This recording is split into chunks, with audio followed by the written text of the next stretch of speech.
दर्शकों नमस्कार, मैं हूं निशांत भाई और आप मुझे देख रहे हैं MNS न्यूज पर। आज मैं आपके सामने एक विषय को लेकर आया हूं।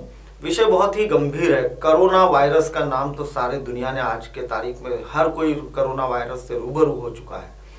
जैसा कि मैं बता रहा हूं आपको कि कोरोना वायरस से पिछले एक महीने के भीतर चाइना में लगभग 972 मौतें अब तक के दर्ज हो चुकी हैं इस वायरस की वजह से। चाइना सरकार ने लगभग अपने यहाँ भीड़ को इकट्ठा होने के लिए उन्होंने एक कानून में संशोधन किया हुआ है और भीड़ को इकट्ठा ना होने के लिए चाइना सरकार ने लगभग एक अधिसूचना भी जारी की हुई है और इर्द गिर्द अपने आसपास पड़ोस में लगभग जहां भी लोग रहते हैं उस जगह सफाई को खास तौर पर उन्होंने सफाई पर विशेष ध्यान देने के लिए कहा है। और ऐसे सिचुएशन में आज हमारे पूरे दुनिया में देखा जाए तो कोरोना वायरस बुरी तरह से फैल चुका है। इंडिया में भी लगभग भारत में भी यह अहमदाबाद में पहला मरीज इसका दिखा हुआ है जो चाइना में बीजिंग से वो यहाँ आया हुआ था। लगभग केरला में भी यह वायरस के कुछ मरीज दिखे हुए हैं। WHO करके जो वर्ल्ड हेल्थ ऑर्गेनाइजेशन संस्था है उसने भी अपने एक अधिसूचना जारी की है कि इससे बचना कैसे है और इसके बचाव क्या है। देखिए हमारी खास विशेष रिपोर्ट पर। खुलासा, अब हवा में मौजूद कोरोना वायरस लोगों को कर रहा संक्रमित। दुनिया के तमाम देशों में कहर बरसा रहे कोरोना वायरस को लेकर बड़ा खुलासा। पूरी दुनिया में कोरोना वायरस से मरने वालों की संख्या 910 हो गई है। इसमें चीन में 908 और फिलीपींस व हांगकांग में एक मरीज की मौत शामिल है। चीन में इसके संक्रमण के 40,000 से अधिक मामलों की पुष्टि हो चुकी है। अभी तक ये वायरस किसी संक्रमित व्यक्ति के संपर्क में आने पर ही दूसरे लोगों में फैल रहा था। लेकिन अब जो खबर सामने आई है उसने पूरी दुनिया के लोगों की नींदें उड़ा दी हैं। एनटीडी के अनुसार शंघाई के अधिकारियों ने खुलासा किया है कि कोरोना वायरस अब हवा में मौजूद नमी में मिलकर फैलने लगा है और वह हवा में तैरते हुए दूसरे व्यक्ति को संक्रमित कर रहा है। मेडिकल भाषा में इसे एरोसोल ट्रांसमिशन कहा जाता है। शंघाई सिविल अफेयर्स ब्यूरो के डेप्यूटी हेड के अनुसार एरोसोल ट्रांसमिशन से आशय एक ऐसी प्रक्रिया से है जो वायरस हवा में मौजूद सूक्ष्म बूंदों से मिलकर एरोसोल बना रहा हो। वहीं चिकित्सा विशेषज्ञों की माने तो ऐसी हवा में सांस लेने की वजह से लोगों को संक्रमण हो रहा है। विशेषज्ञों ने लोगों से अपील की है कि वो संक्रमित होने से बचने को लेकर अवेयर रहें। विशेषज्ञों का तो यहाँ तक मानना है कि डायरेक्ट ट्रांसमिशन के चलते संक्रमित व्यक्ति की छींक व खांसने से पास के व्यक्ति में सांस लेते ही वायरस असर दिखाना शुरू कर देगा। बता दें कि severe acute respiratory syndrome SARS, खसरा और H5N1 एवियन इन्फ्लुएंजा भी एरोसोल के माध्यम से फैलने में सक्षम है, जो एक विस्तारित अवधि के लिए हवा में रह सकते हैं। अभी तक यह वायरस 2 तरीकों से फैल रहा था। पहला, पीड़ित व्यक्ति के साथ सीधे संपर्क में आने पर। इसमें संक्रमित व्यक्ति द्वारा खांसना और छींकना शामिल है।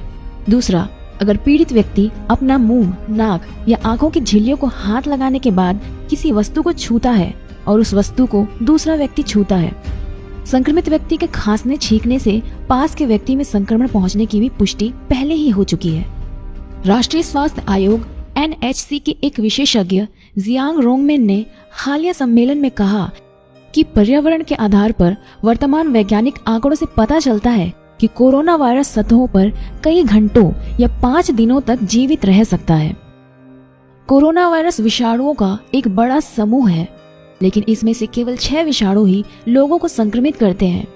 इसके सामान्य प्रभावों के चलते सर्दी जुकाम होता है, लेकिन severe acute respiratory syndrome SARS एक ऐसा कोरोना वायरस है जिसके प्रकोप से 2002 से 3 में चीन और हांगकांग में करीब 650 लोगों की मौत हो गई थी। WHO ने दी चेतावनी, कोरोना वायरस के संक्रमण को लेकर सतर्क रहे सभी देश। विश्व स्वास्थ्य संगठन ने कोरोना वायरस का संक्रमण चीन से बाहर फैलने को लेकर अन्य देशों को आगाह किया है और उनसे अपील की है कि वह इस घातक विषाणु के उनके देश में पहुंचने की आशंका के मद्देनजर उसे निपटने के लिए तैयार रहें। WHO के प्रमुख ने कहा कि उन लोगों के भी इस विषाणु से संक्रमित होने के चिंताजनक मामले सामने आए हैं जो कभी भी चीन नहीं गए। ऐसे कुछ मामलों का पता चलना अन्य देशों में इसके व्यापक प्रसार की ओर इशारा करता है। संक्षेप में ये संभवतः केवल शुरुआत है। उन्होंने कहा, इस लोक स्वास्थ्य आपात स्थिति में सभी देशों को इस विषाणु के पहुंचने की आशंका के मद्देनजर तैयार रहने के अपने प्रयास तेज कर देने चाहिए और इसके पहुंचते ही इसे काबू करने के लिए हर संभव कोशिश करनी चाहिए।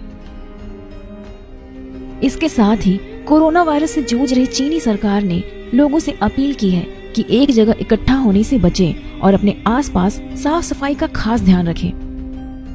साथ ही सरकार ने लोगों से कहा कि वो कुछ समय तक मांस का प्रयोग करना बंद कर दें और हरी सब्जियों से ही अपना पेट भरें। कोरोना वायरस के संक्रमण को लेकर विश्व स्वास्थ्य संगठन WHO ने कहा है कि इसके लिए किसी भी प्रकार की मेडिसिन या वैक्सीनेशन उपलब्ध नहीं है। केवल कुछ तरीके अपनाकर ही इसका बचाव किया जा सकता है। मिनिस्ट्री ऑफ आयुष व central counselling for research in homeopathy ने बताया कि कोरोना वायरस के इन्फेक्शन के संक्रमण से बचाव के लिए होम्योपैथी चिकित्सा में अर्सेनिक एल्बम 30 होम्योपैथी मेडिसिन की 4 गोली दिन में एक बार खाली पेट 3 दिन तक ले सकते हैं। इससे कोरोना वायरस के संक्रमण से काफी हद तक बचा जा सकता है। हम उम्मीद करते हैं कि ये जानकारी आपके जरूर काम आएगी।